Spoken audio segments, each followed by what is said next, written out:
It's my first exhibition in Nepal, and I couldn't have started in a better place. So I want to thank you all. Swasti, thank you also for the introduction. It was beautiful.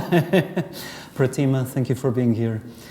And I would like to start this talk that I hope to be brief. I tend to speak too much. So please do signals if you think that I'm overdoing it. Now, as you can see in the first image that I'm showing you, this is inside the Batalha Monastery. The Batalha Monastery is arguably Portugal's most important Gothic monastery. And it was built in the 14th century, and I chose it to be the image of the poster. This whole story began at Portugal's National Museum of Contemporary Art, and this is important to stress. It's arguably the most ancient museum of contemporary art in the world. Now listen to this. This museum was created in 1911. In 1911, there were no museums of contemporary art, but Portugal created one. Back then was actually modern art. But it doesn't matter. There was the need to create a museum for the latest trends in art. I was very, very honored to have been invited by the director of the museum to be artist in residence. So I created a whole series of blue paintings. This was during COVID. The blue paintings had a symbolism. They were quite emotional artworks for me, because I was painting human alienation. Every country experienced COVID differently, and every kind of personality experiences reality differently. But if you were half sensitive to other people, you don't need a lot of empathy to have seen it. Especially in the West, where there is no sense of community anymore. So we are all individuals, atomized. No molecules, atoms, but no molecules. In the West, COVID created a social drama. People changed. And what I mean by change is that they became even more selfish and even more atomized than before COVID. By the way, all the experts of mental health say that there has been a tsunami of mental illness worldwide. The numbers exploded. And we're not talking just depression. For example, narcissistic personality disorder quintupled in the last 10 years.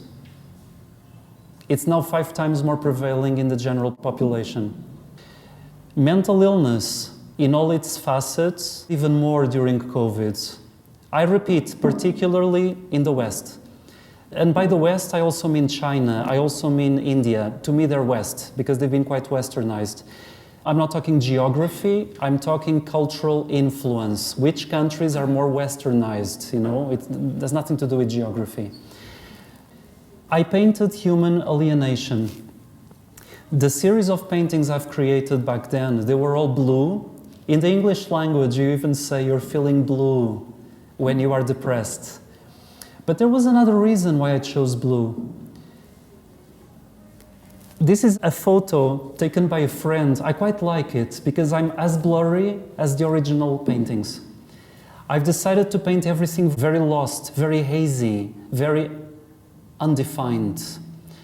I'm trying to paint in a way that has nothing to do with the trends of contemporary art. I'm actually very critical of what the contemporary art became. It's becoming a cancer.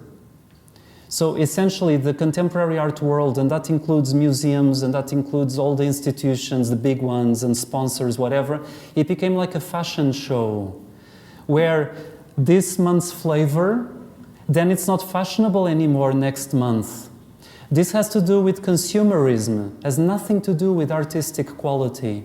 I've noticed that the trend in the arts, it's actually to paint very sharp, very bold, quite aggressive at times. And I've decided to do the opposite.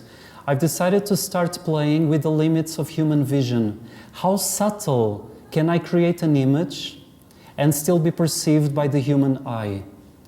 Now, the blue series was the beginning of that.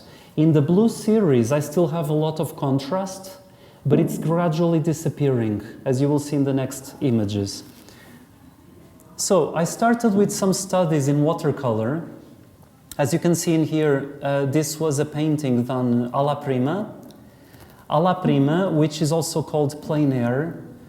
These jargons in painting, they mean that you paint live, looking at the model.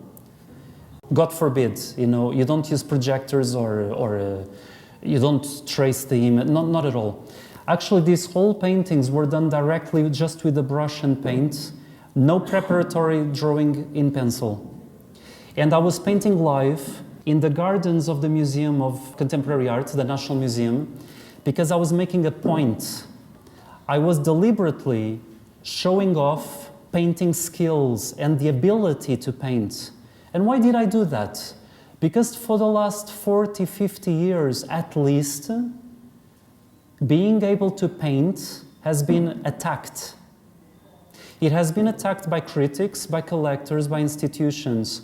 Fine art colleges have a huge responsibility in this problem because we became now so theoretical, it's all so conceptual that the art of painting itself became irrelevant when you're studying art. And this is a huge problem. Concepts are irrelevant. Anyone can have a good idea. It's how you materialize it that matters. Give the same concept to two painters, an excellent artist and a mediocre one, and you will see what I mean. Concepts alone are nothing compared to how you are going to create a masterpiece. Now, what I'm saying goes against everything that is being currently taught at faculties of fine arts worldwide. They have fine arts degrees, but they cannot paint, they cannot draw. When you enter the industry, when you enter the real world, if you cannot paint, if you cannot draw, you'll be in trouble, you will not be employable. Let's carry on. This image, it's just an example. I was heavily inspired by the classical sculptures at the National Museum of Contemporary Art. Again, I had no interest in contemporary sculptures in the collection.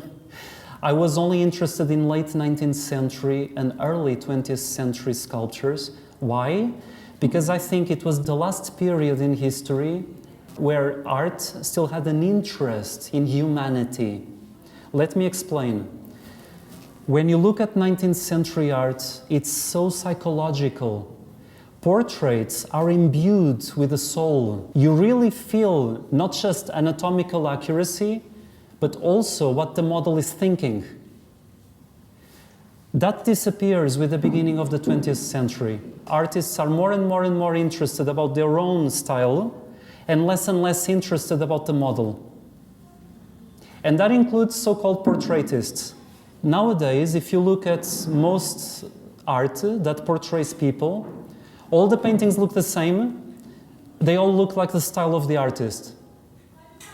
That was totally unacceptable in grand classical art. You would change the style according to the model you had in front of you. So you would not portray a drunk person the same way that you would portray a saint.